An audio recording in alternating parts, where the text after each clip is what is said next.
This June, we're celebrating Pride Month, presented by Milwaukee Film's Genre Queer program. Join us for 4 weeks of special events and screenings, including returning favorites, stunning restorations, and mind-expanding features. Alongside our incredible lineup of films are some fun and insightful events, including community conversations. Celebrate the past, present, and future of LGBTQIA cinema. Tickets on sale now at mkefilm.org/Pride Month.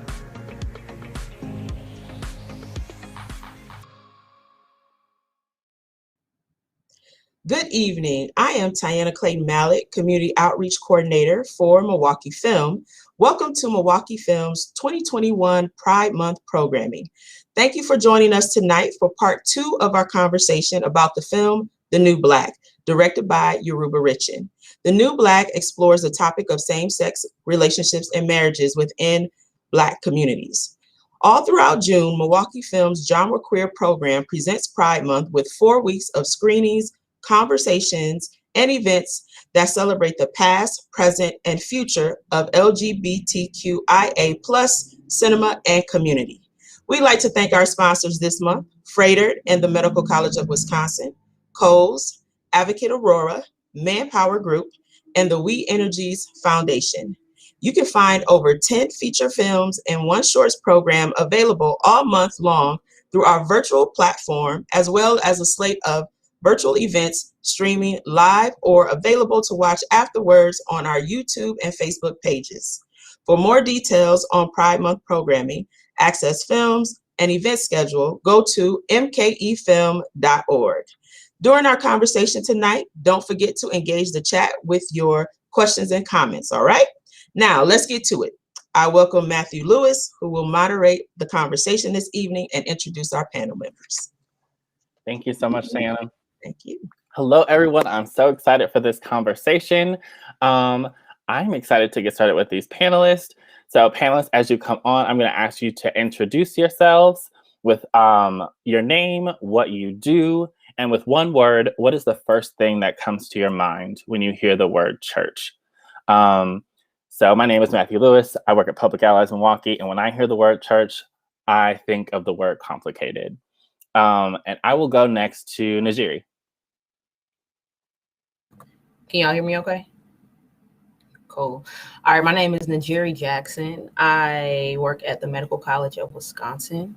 I also am the owner of New Gen Development, which is a company that is focused on economic empowerment through real estate development. One word that I think of when I hear church, I like complicated, Matthew, but I won't steal it. I'll do nuanced. Same as complicated, but I didn't steal complicated. Thank you. Let's go to Elle next. Hi, everybody. My name is Elle Halo. I'm an LGBTQ health equity advocate in Milwaukee, Wisconsin. I'm a board member of Diverse and Resilient, state co-chair-elect for SAPG, which is our state HIV board.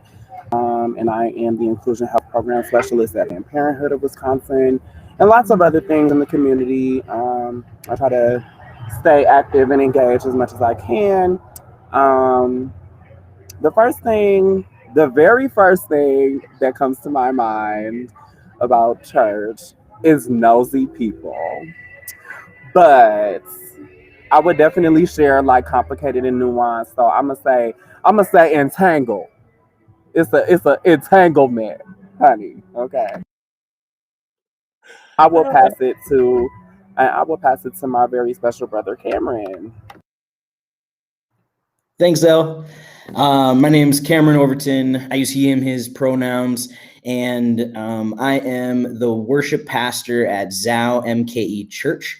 Zao is on the east side of Milwaukee. It's a pretty diverse group of folks who are trying to imagine what church could be if queer and trans folks are actually in charge. And so when I think of church, I think of the word changing, because I think that is what we're seeing. we'll get into that, but the old way of thinking is really no longer, and I'm excited to see like what the church was supposed to be. I think we're starting to like see that, so changing. Thank you, Cameron. And Gatlin, you could also introduce yourself. Hey everybody, my name is Gatlin, and I am a club member for the Boys and Girls Club of Greater Milwaukee. When I think of one word for church, I can't think of one, but I can give you two. A religious business. And we're going to talk about that in a minute. Yes, we are. Thank you all so much. I'm so happy to be in this space with you all. So first things first, this conversation is inspired by the film The New Black. So for those of you who've been able to see the film, I just like to start with your reactions, and anyone can start to answer these questions. Triggered. Very triggered. I was triggered by the film, and I didn't think I would be. It was very layered. There was like this political, legal, there was this interpersonal aspect, and like obviously religious. But it was one of the opening scenes where you see Barack, you see Jesse Jackson, and then you see it's a take of Spelman College. And I just saw like, okay, you see Black man, you see like activists, and then you see like, when I thought Spelman, I just thought like Black women. And I was like, wow. But I kind of sunk in my chair because I was like, you see all of those aspects of my identity, but the gay thing, it wasn't there. But right after that, you hear Barack Obama say something about like, it's a new day and you can be anybody you want to be, or something that was supposed to be inspirational. And I was like, nah. But I understood the sentiment. But all that to say, trigger.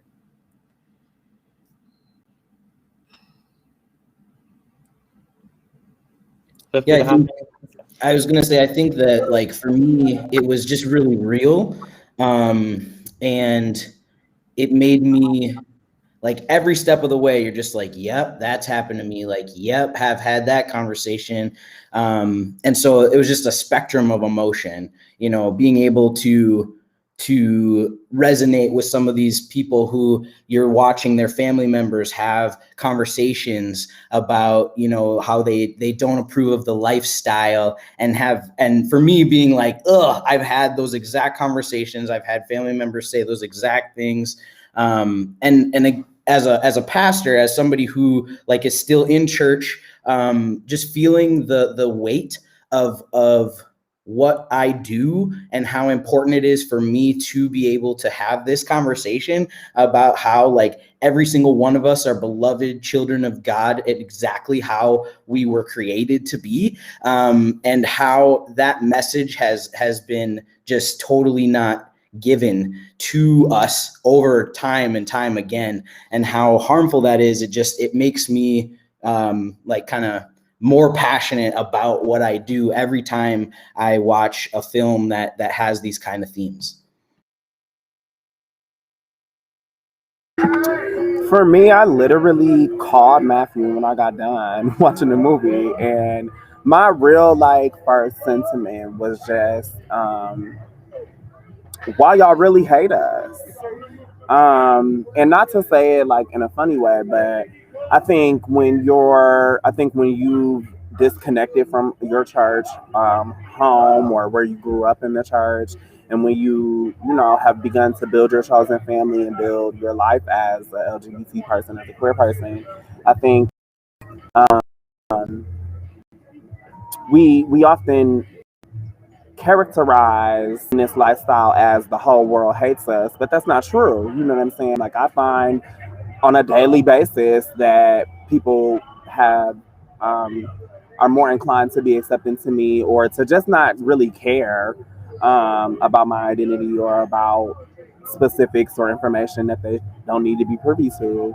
And so I think we begin to build our worlds in that way, but when you have those moments when you're outed, when you're confronted, when you're interrogated, when you're labeled, it definitely does trigger you and harmful, of course. And it's just, I don't know, I think it's something that as you get older, kind of build your own community and world. So I don't hear those voices, like even being doing public service. I don't hear those people and those voices on a daily basis. Um, and so hearing it all compacted into the one piece, to me, kind of left me feeling like those voices kind of even in the piece overpowered the voices of people that were pro LGBT or pro marriage equality or whatever in the film. And I think that was intentional.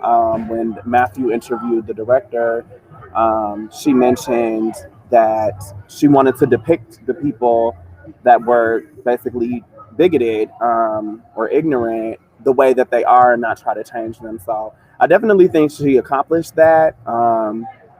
And I think that makes it a little harder to digest.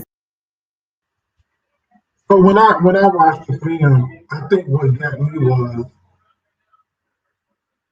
that was back when Obama first election, right? So we talking at least what 10 plus years, but the church is still not too far from that today.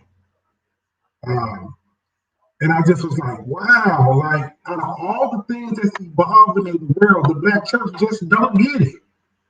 Like they just can't grab it and get a hold of it, right? Like I look at it and it's like they refer to Tomei, and he's being slave now, right? So it's just kind of like, wow, like we've come so far, but yet the one place that we ought to be able to go and be loved unconditionally and not judged, just can't get it. They just can't quite grab it. And then you got a person like me. I just don't give a damn, right? It's like I told you all on yesterday. I took it on off in church. I get my praise and worship. I pay my tithe and offering. I get my word, and I go home. I really don't care, right? I really don't give a darn about what folks think around me. But as I looked at the film, a part of me was like, wow, there are other people that struggle with this, right? And as a preacher's kid, you would think I would struggle with it, but then again, I'm just like, the same God that bless you with your camera, bless me with my Lexus. So we're gonna keep on pressing, right? So I think for me, when I looked at the film, it was just like, wow, like I said yesterday, the young lady that lost the whole family. You know what I'm saying? And I just was like, over religion? Like you would choose religion over your child? That's what we're doing? So, and it's just funny because even in 2021, the church is still back there. No, absolutely. I resonate with so much of what you all have said. I think when I watch the film, it reminds me so much about this barrier. I think when like I enter a church, all these things come like rushing back, about what I feel, about when I grew up, when I came out in my first church. And like, I so admire the strength of people who are like, I don't care. Cause I'm like, I do, like those voices still are so present. And so I'm curious, for you all, I think about my own experiences, but how did your experience within the church or around religious folks and your families shape your Black queer, Black trans experience? Let me say this. I was married for 10 years. I have 2 daughters, right? And so when I came out as queer or as gay, I hate both of those, as same gender loving. I was grown. Wasn't nobody paying my bills, right? So that in itself made me feel like, oh, I don't really care. So let me tell you, I spent some time by myself when I came out. I spent some time by myself. I took a whole year after my divorce, and I had to refigure this thing out for myself. And I told everybody, hey, I came out to my dad. I came out to people who I did not want to hear it on the street, right? My dad, my close circle of friends. And I didn't have a support system at the time. My friends were like, okay, cool, Gavin, it's whatever.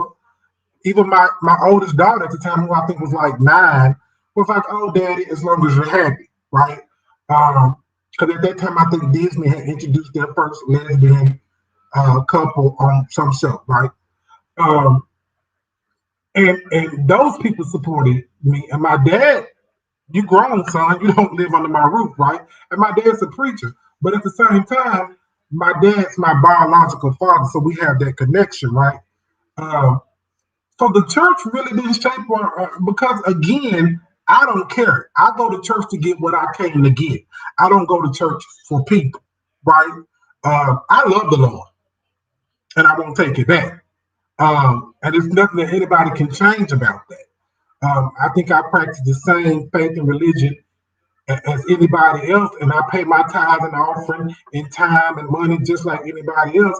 And I can throw on a Leandra CD and don't catch me in the gym on a treadmill, because I can go from twerking to give me that to Leandra, and I'm thank the Lord that I'm sweating, because folks gonna see me crying, but I'm sweating, so they ain't gonna know the difference, right? So you got to be versatile. And again, I think for me, I just developed a way of I'm going to live my life. And my life includes me having a relationship with Christ. It doesn't include religion. It doesn't include church. So if I never go into a church again, I have a relationship with Christ that sustains me. He knows who I am. He knows my name, right? So I'm okay with that. And that's how it worked for me. Yeah, Matthew, and even Galen, to your point, like I think for a lot of us, we go through this stage of like, I'm going to hell. You know what I mean? You try to figure, well, I won't speak for everybody. I had to go through that stage. Like I had to work through it. If you grow up in the church, there's like, you feel like you're always being watched, or I felt like I was always being watched, or I was always going to be exposed. And then it's not until, like Gatlin said, you spend time with yourself that you realize, like, one, these people are flawed just like I am. And in order for me to find true happiness, I can't be so concerned with other people's opinions and what the church is going to say and what this person is going to say, especially if you have family members who are pastors, what they're going to say. Because at the end of the day, I gotta have my own relationship with God. And once you find a relationship with God and you realize, like, wait a minute, like all that hate that was tangled up, that was targeted at me, that's not what that's supposed to feel like. So then you start moving away from those religious spaces, or like what is church, or these spaces that are supposed to be, you're supposed to be able to come as you are. But we all know that's not true. We all know that's not true. Come as I am, but don't say that part though. Don't mention that, you know. So it wasn't until I like spent time with myself that I was really able to recognize, like, to hell with them. Like, you know, ain't nobody saying nothing about you sleeping with the preacher. Nobody saying nothing about you, you know. And then some people that are so hard on you, like, sir, you got that friend of yours that you didn't have for all these years. Y'all look too close, you know. Like we know the stories, right? And this is all the reason why I mind my business and do what I gotta do, and stay in my own lane, because everybody has their own skeletons. And sometimes when it comes to the gay folks in the church, it's easier to point them out than to focus on the issues that you got. So, you know, I mind my business and I live my life.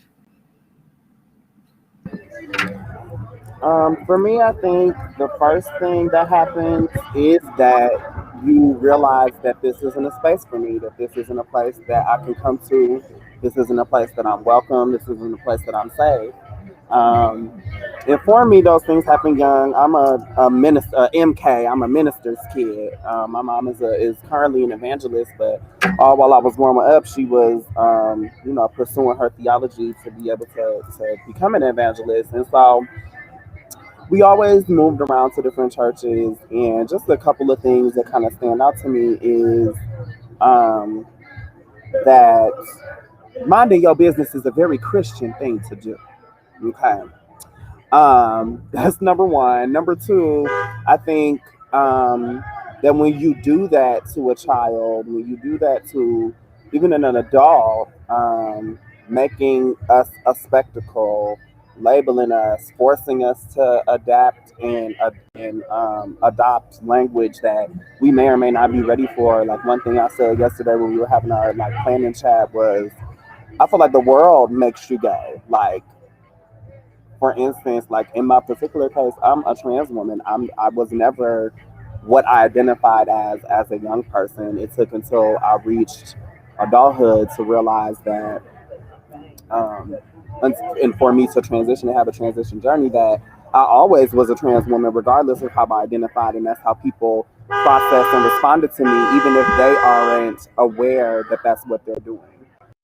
And just like we uphold and misogyny and homophobia and transphobia, we uphold our queer identities and force people to adapt and fit in those boxes. And that's detrimental. I've never really like publicly said this, but I've definitely like alluded to it. When I was like 14, 15, I came out about having been abused as a child. And those were definitely hard things for me and my family to process and to deal with. I like to say, like, particularly in me and my mom's relationship, like my identity is an issue, but it's never been our main issue. Our main issue is being a single mom and a child, a single Black mother and a child surviving. So those are our main issues. Those are the things that we've been focused on.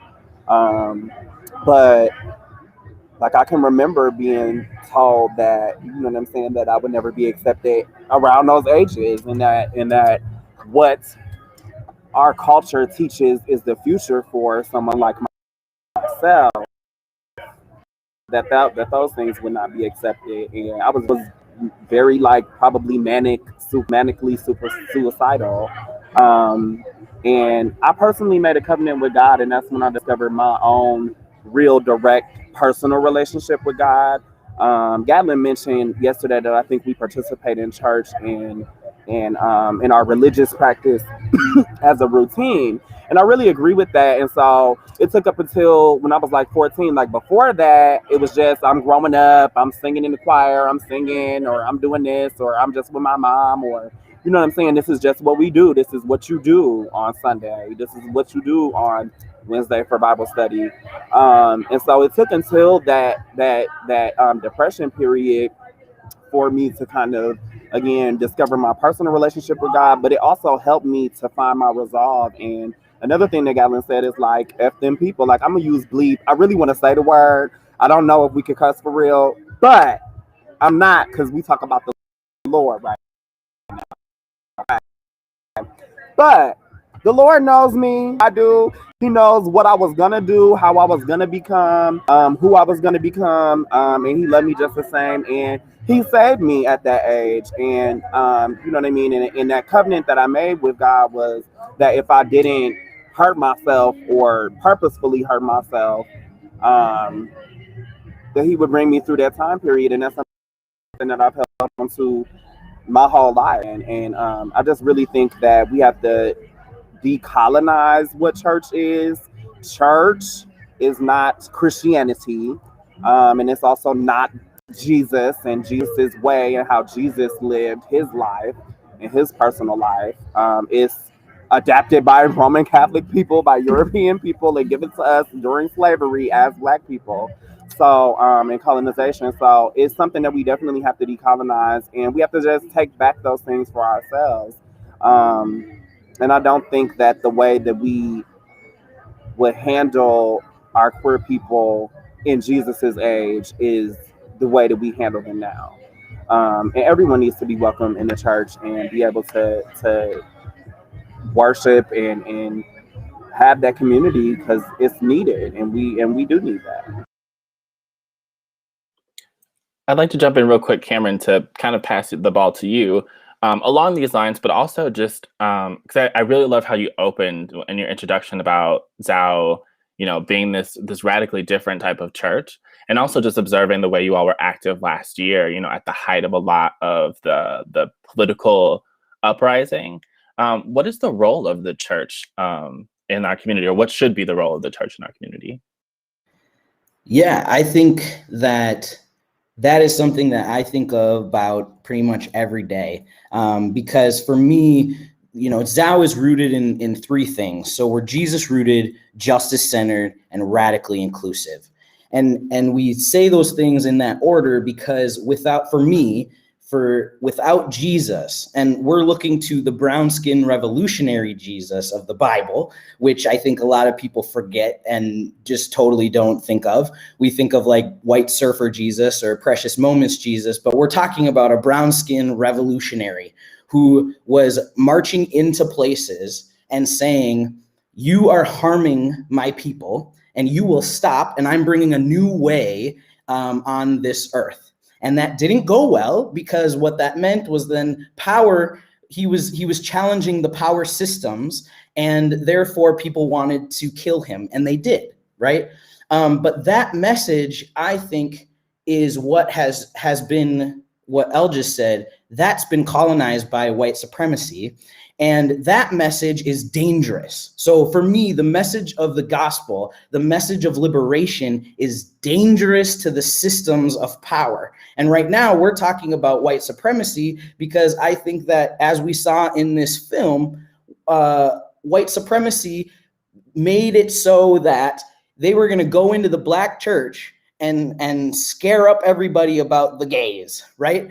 And like, that's what white supremacy wanted, because they want more power and they knew how to get it. And so for me, the church should be the catalyst of change, the catalyst of justice, the catalyst of love. And instead, we have been colonized and colluded with the system and the power.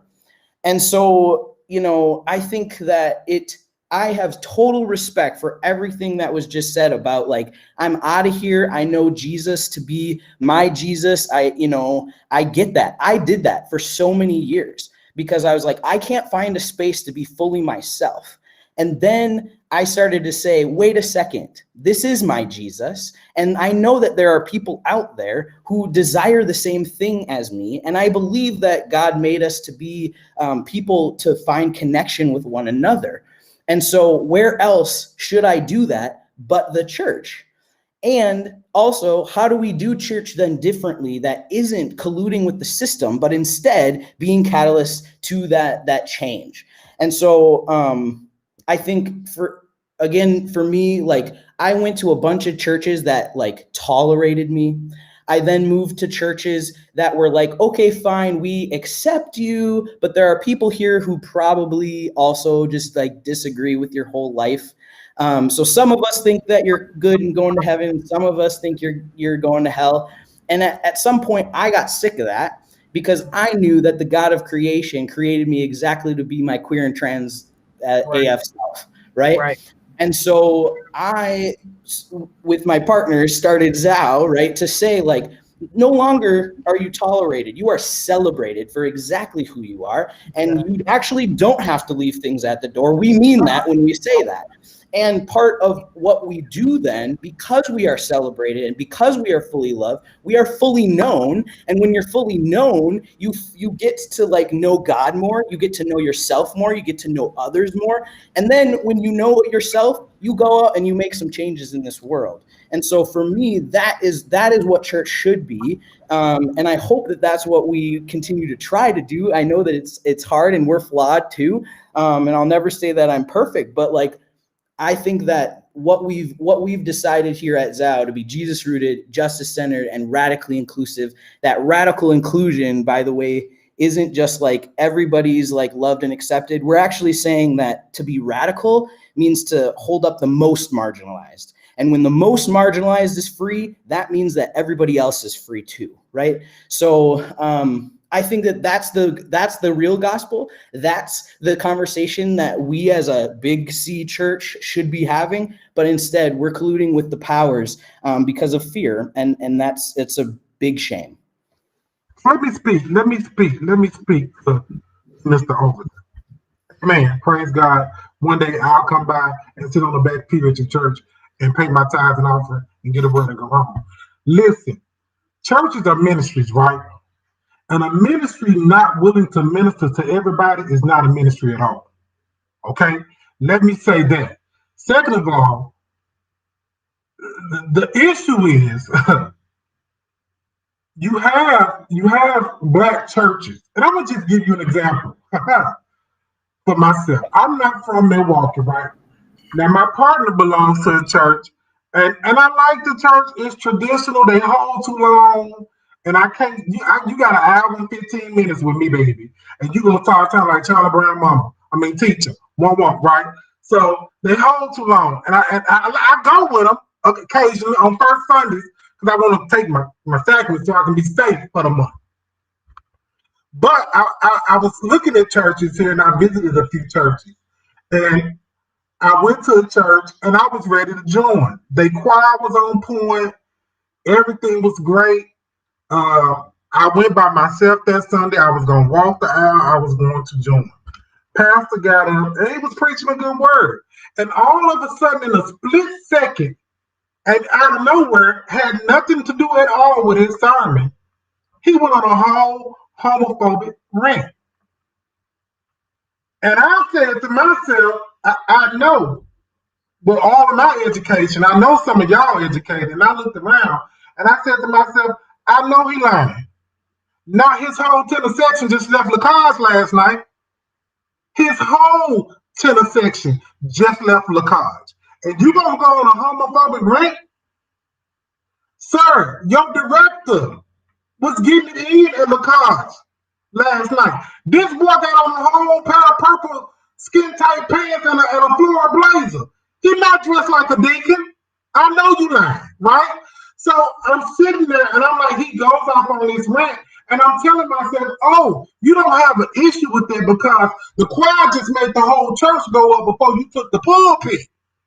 So as long as he make the church go up, as long as they making the church go up, you okay with that. So after church, I had a friend who invited me to the church, and he called and said, Gallon, I thought you was going to join today. And I said, friend, I was until your pastor went off on that homophobic rant. And he told me, oh, that's just my pastor. I know you lying again.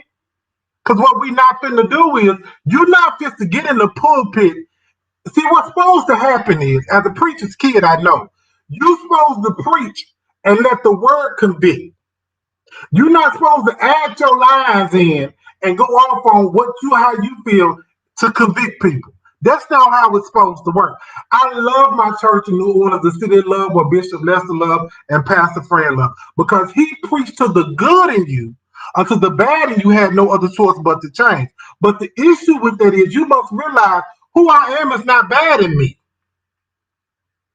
You can't pray for a sin that I don't feel like is a sin in me. So before you get on your knees and say, I'm about to pray this sin out of you, no, it's not a sin for me. So you just waste your prayers.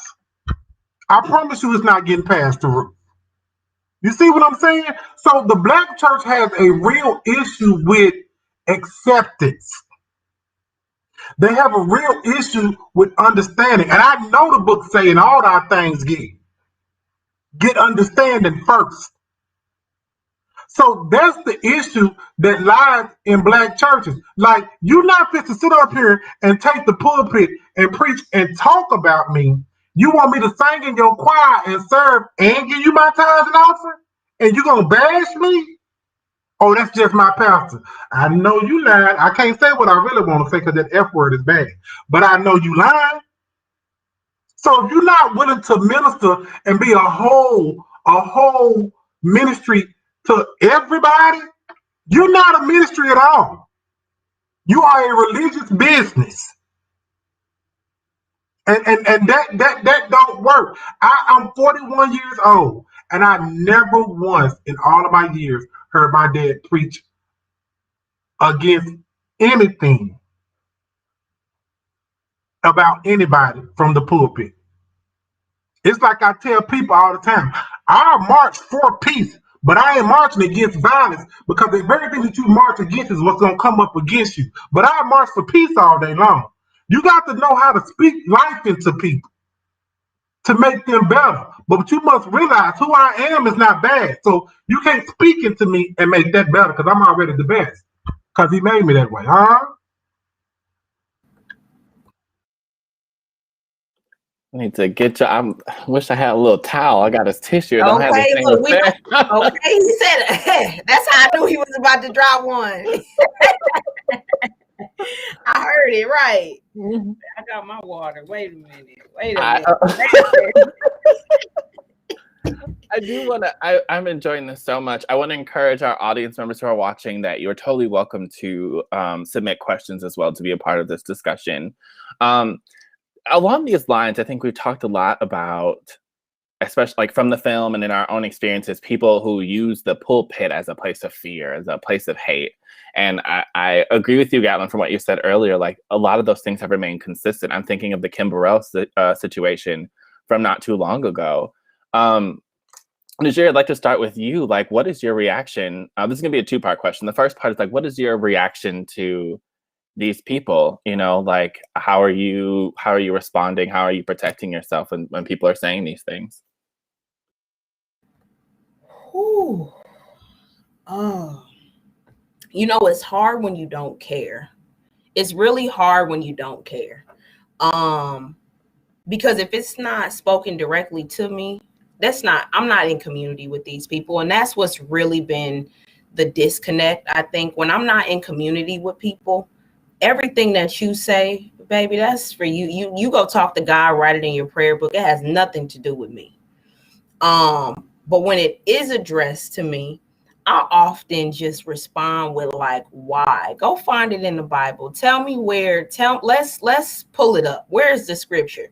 Because if we really want to get into it, tell me where it says that being gay and all of this is a sin. Tell me where it says I'm going to hell. Let's really talk about it. If we're going to talk about it, let's talk about it, right? What I've learned is a lot of people are just repeating information and they don't know where. Y'all ain't read the Bible. A lot of us read the Bible. We know the word, and that's why we're okay with it. Y'all don't even know the word. You're being they're using these divisive strategies through you. You don't even know the word yourself. And you bring it to me and you're trying to use shame, fear, and hate to shake me out of who I am. And that's not gonna happen. Sorry, not sorry. So I don't have nothing to say. And that's just me. That's just me. I have distanced myself from people who don't accept me for who I am. Yeah. Yeah, I just want to say that is like a good and holy thing. Like I have done that for myself with family who have said some of the most hateful things, and it comes right from them, which is the worst, right? Which is why we create our family. And there's evidence, like talk about what did Jesus do, or like show me the verses. Like Jesus, in fact, was just like, y'all aren't doing the work of my Father. And so I'm going to literally dust the sand off my feet and move on to somebody else who will listen. And like, I think that is good and holy work to do, because why are we wasting our times with people who aren't going to move? Right? Like they are just hateful. They have decided these hateful things in their hearts, and they say hateful phrases like, I think you might ask later, but like hate the sin, love the sinner. All those things are hateful things to say. And they've decided that, and they're not going to move. So why are we wasting our time trying to do this and taking my life? Like you're literally taking my life to do this. And so I think that it's good and holy to like walk away from people who aren't bringing you life. We have one of them. And I just don't believe that like Jesus would want me to waste my life trying to convince a bunch of hateful people to believe something they're never going to believe, nor are they going to actually like open themselves up to the big God that created them. And for me, that is something that makes me really sad for those folks. Actually, I try to find empathy for every person, but like at that point, you know, there are some family members, for instance, that I'm like, I feel very sad for you because I know that you're actually maybe scared about yourself and or your kids or some of your cousins or whoever they are, and like it's sad to me that you are cutting yourself off from the big love of God because you're scared, right? And you're not gonna put that on me. And so that has taken me a long time to get to. That has, through like sweat and tears and all sorts of just like depression, has taken me so much time to get to the fact of like loving myself. There is no reason for me to like give that back to anyone who doesn't deserve to have my like, yeah, they just don't, they shouldn't have that time in me. And I do have to, I feel the need to say, I have to say that there is some privilege. I'm not saying I haven't went through this stuff, but there is some privilege in being able to say, like, I have a space outside of this hateful community, because somebody had to do the work to say, you know what, like I'm not going, like we had to find a language for this. Like we had to build our own communities. Somebody did that, and I'm so appreciative. And I should know the names. Look, I need to go and learn some more, because somebody had to do the work. So shout out to all the people who have done that. Let me say that to the point, and I'm gonna be brief with this. For me, Pastor Overton, please excuse me, charge it to my head and definitely not my heart. But for me, fuck them folks. And that's just point blank period. Like I get up every day and I live my life, and that's my motto. Like real talk. Because here's the thing: you ask people, show me in the Word, and the very first story the people were trying to pull out is Sodom and Gomorrah, and that story had absolutely nothing to do with homophobia. I mean, gay. Had nothing to do with that. But that's the very first story that people will pull out. And the thing about, and I told y'all last night, when you say I'm gay, the very first, and here's the thing about it, the person that you tell might not even be involved in the church, they might not even go to church. But the very first thing that people try to take from you when you say that you're gay, you're going to hell. Your religion. That's the very first thing people take from you. But what you cannot take from, and don't get on my nerves, feeling like that they have the direction or the highway for your heaven or your hell.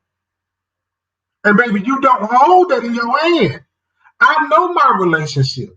I know I tell folk all the time, y'all gonna die all over again when y'all see I made it over.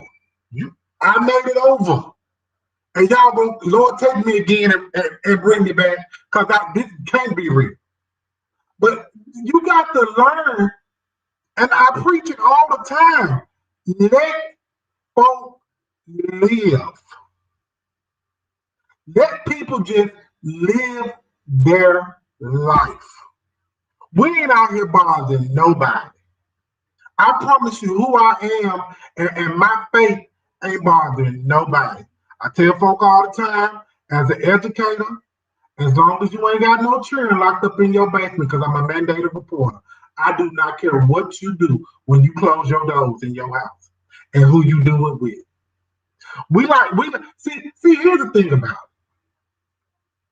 it.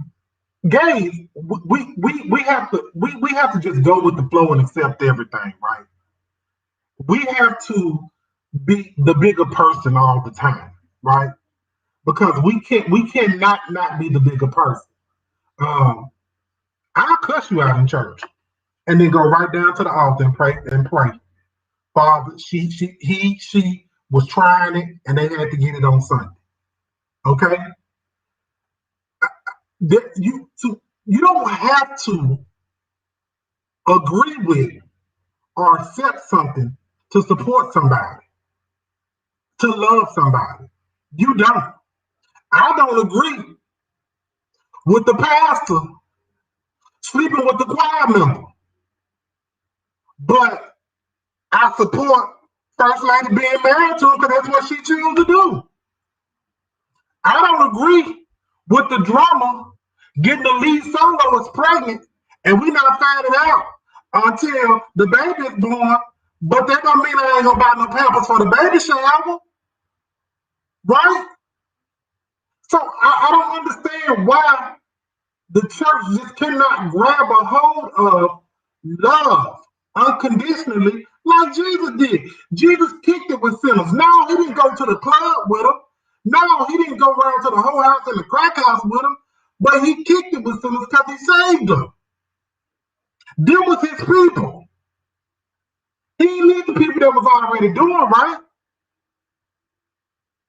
And so I cannot understand what about the black church that cannot evolve. Because we're here and we're not going nowhere. We're not going nowhere. Either y'all gonna figure out how to deal with us or you just gonna miss out. I wish the Lord could swing through churches on Sunday and just pull the covers off some people. Just unveil some things. Baby, tithe and offers will be low. Just drop some curtains and some bombs just in the middle of church. And if I'm going to hell, baby, y'all got some preachers, some praise and worshipers. Y'all from the back door greeter to the usher all the way to the pulpit that's coming to hell with me. Some of them same gospel artists that y'all be in the car giving y'all life back to because they done sung y'all into a frenzy.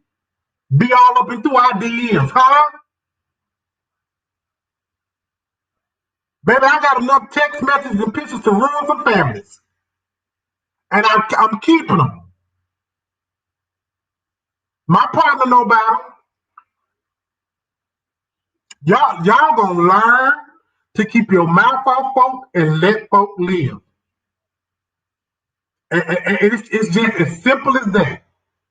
If I came into your church, you wouldn't even know I was gay with all these, with my body marked up like the subway in Hollywood with all these tattoos, bald head, beards, Jordan, the true religion, Jesus.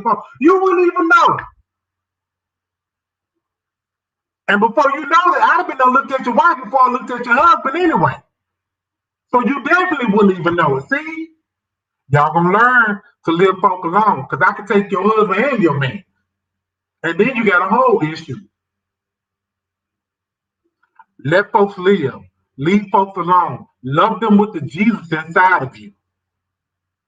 Preach to them just like you preach to anybody else. If my money is good to pay y'all lights in your church and to put gas in your Rolls Royce and your Mercedes Benz, guess what? Your tongue and your mouth ought to be good enough to preach to me just like anybody else.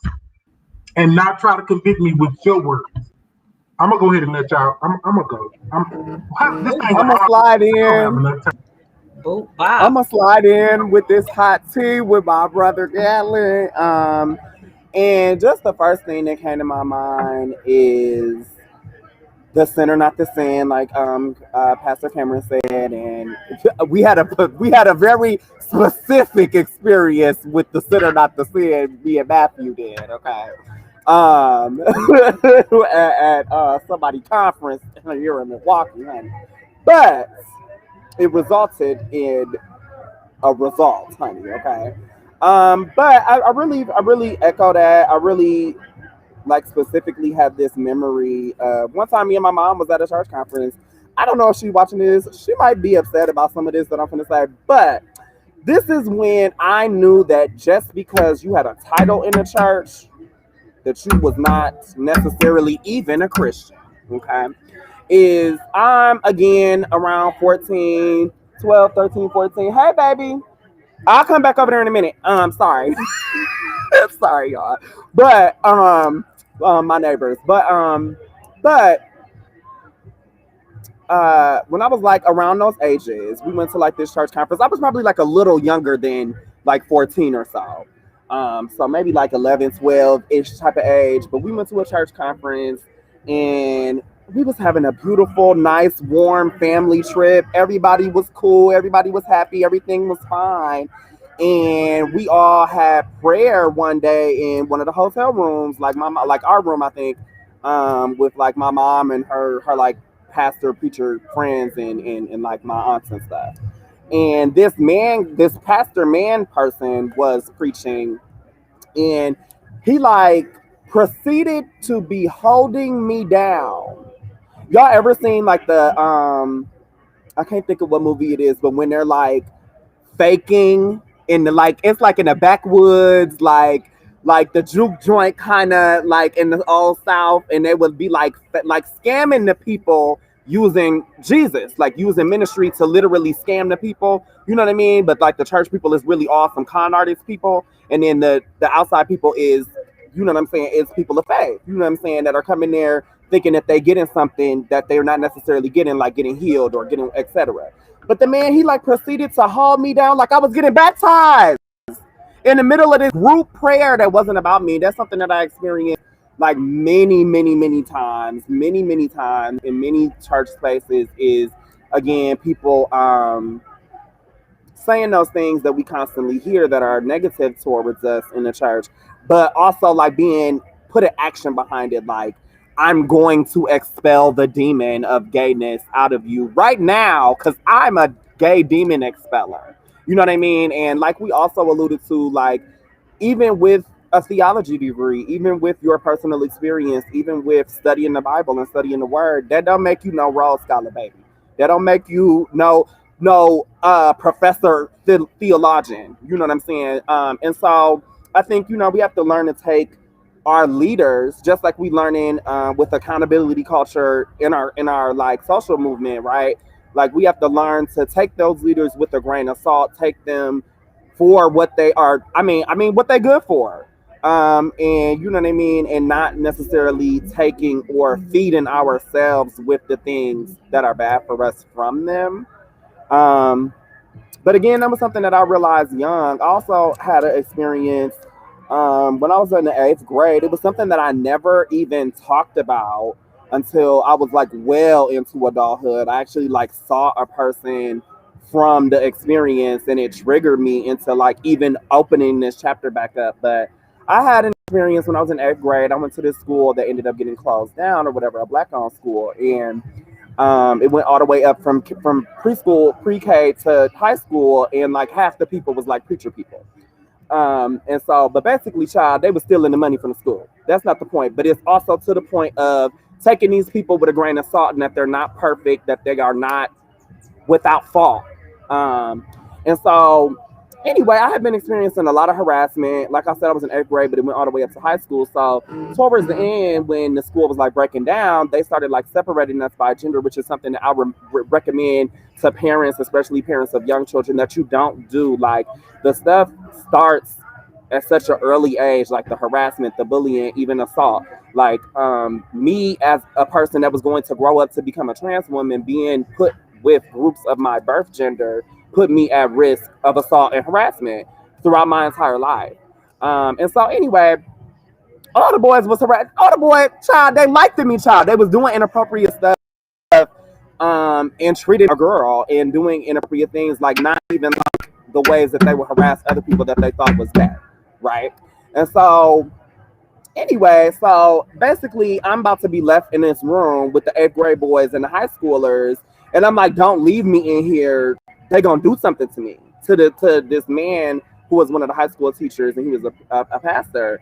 And I told him that to his face. I actually used the word rape to him, and he left me in that room. And my point in telling that story, like that was a very traumatic thing for me. Like I said, it was something I never even processed until I grew into adulthood. But all of these things, in my personal experience, is diminishing my capacity to even be able to take these people that are so-called leaders in the church serious. You didn't take me serious, giving you as a child a plea for help. Like, it wouldn't have hurt you to have just put me with the girls for the day. And I wouldn't have to be traumatized by people that still be trying to talk to me to this day. You know what I mean? Years and years later. And I don't know, I just really relate to that. Like, we're constantly singled out and outed and put on a pedestal, like, not put on a pedestal, but scrutinized about our identities. But y'all let all the other shit that people doing go, including like what happened in this house, stay in this house. So busy judging us that y'all not going after the real predators. Y'all not going after the real criminals and the real people that's stealing money from the church or doing all of the things. You know what I'm saying? So definitely mind your business. Definitely clean your ears out. Definitely listen to kids.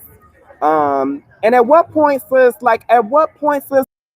is you tired? Like, we tired. You know, because we're tired. Like, we tired of ourselves going through this. We tired of it from the faith community. We tired of fighting with y'all. We tired of fighting with our families. Like, we tired. Like, at what point do y'all as cis hetero people get tired of the antics? And I call it antics because when your job on the line, you know how to gender somebody right. When a check on the line, when your safety and security, when you staying at our house, you know how to do it right. But when we staying at your house, or when you're mad, or when you're this, or when the situation changes, or when your man is interested in us, then we all types of stuff outside our name don't belong, and we can't be a part of the family or the church or the community. And so those are my thoughts on that. Elle, I just love you, and I appreciate and honor you sharing your story with us. I really want to hold space for that for just a second. Thank you. I know that we are kind of running up to time. Are y'all able to stay on for like 2 more questions? Is everyone okay with that? I ain't done. I'm gonna hurry this thing along now.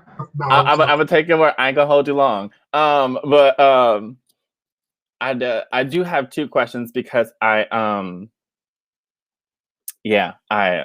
thank you. I wanted to kind of add the second part of that question to be not so much for those who are so vocally against our existence, because that's what it is. It's not about these single issues. It's about our existence, our audacity to exist.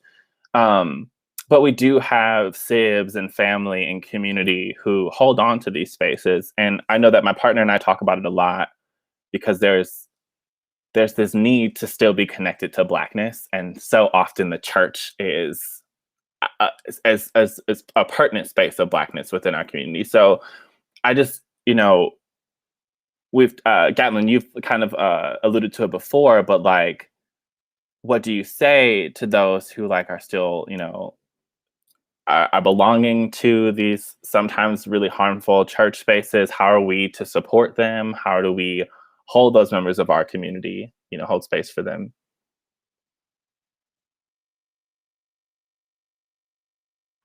I told y'all yesterday, church has become a routine. It's what people get up and say, if I don't go on Sunday, my week is going to be bad, right? It's almost like it's just a routine. It's what they do. It's a building they go to. I'm going to go to brunch afterwards. It's what we do on Sundays, right?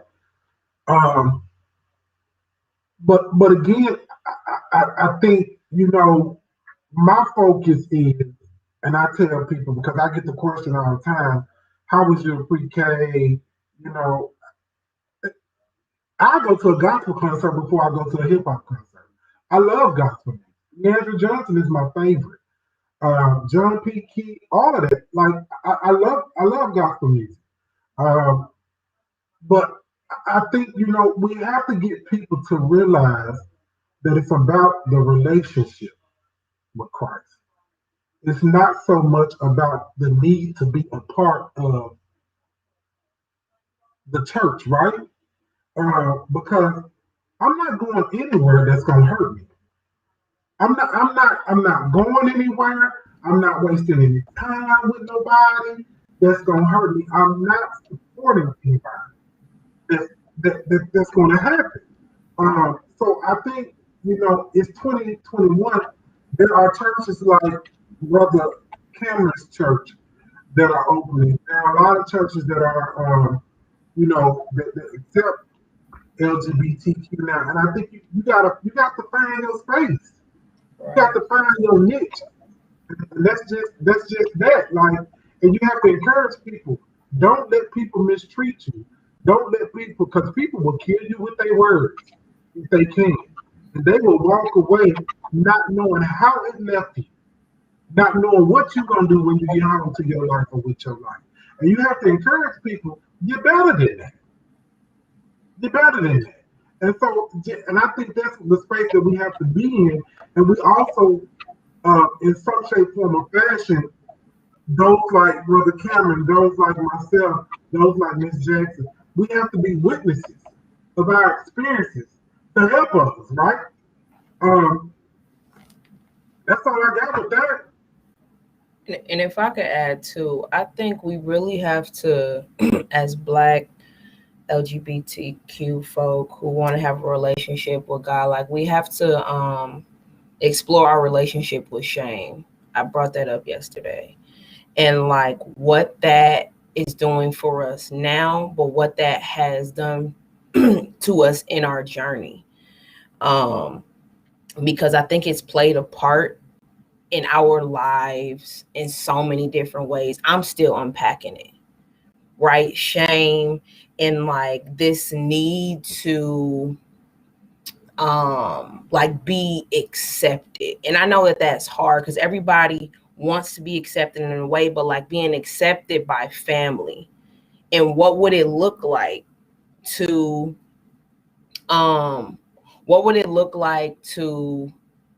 say, if I'm not accepted for my whole self, like in everything that I am, to step away from maybe it's mom, maybe it's grandma, whoever. I know that's hard. Nobody wants to do that. But what would it mean for your life, for your kids, for your family, like for the trajectory of like the impact you're supposed to make on the world?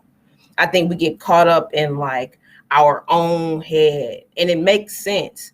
But like, what if we stepped outside of that and just understanding like what trauma have we been through? Have we gotten over it? Like what's still buried? This film really made me reflect on some of the things that I've just buried. Like I've buried a lot. Like somebody said, I don't hear these voices anymore.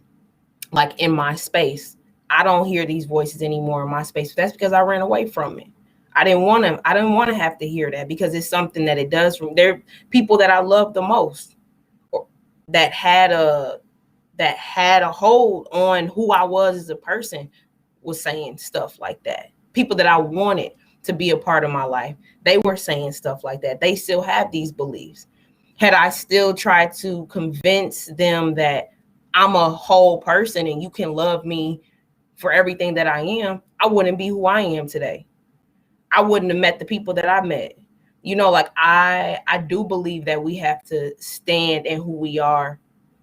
And it's not just about us. We have to stand in who we are and be role models. You know, it's just that's how it goes. So exploring our relationship with shame and looking at what it would be to not be accepted by everybody. Like Gatlin said, fuck these people. Like just okay, like fuck these people. And I think that's really my motto beautiful. for 2020. That's my motto for 2021. Go ahead, Cameron. I was just going to say that's really beautiful and and hard to do is taking what someone else put on us as shame and turning that into like, that was you putting that on me. I'm not ashamed of who I am.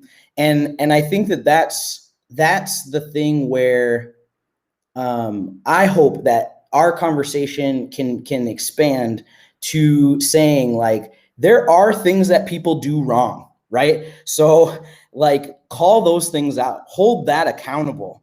My queer and transness is not one of those things.